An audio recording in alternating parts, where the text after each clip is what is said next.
যদি হঠাৎ করে একদিন হারিয়ে যাই, কেউ কি খুঁজবে? হয়তো না।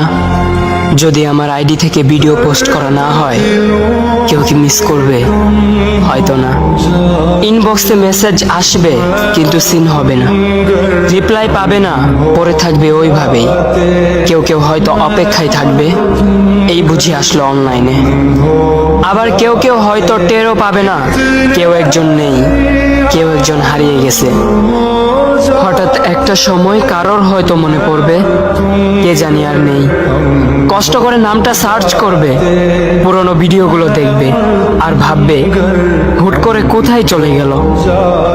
আবার কেউ কেউ হয়তো একদিন দুই দিন না পেয়ে ফ্রেন্ড লিস্ট থেকে আনফ্রেন্ড করে দেবে। যখন আমি থাকবো না, তখন আমার স্মৃতি কারোর মনে পড়বে, হয়তো পড়বে, আবার হয়তো পড়বে না। তবে হারাতে হবে, হারাতে হয়, হারিয়ে যাওয়াই নিয়ম। পার্থক্য একটাই, কেউ আয়োজন করে হারায় আর কেউ হুট করে হারায়। আমি না হয় হুট করে হারিয়ে যাব।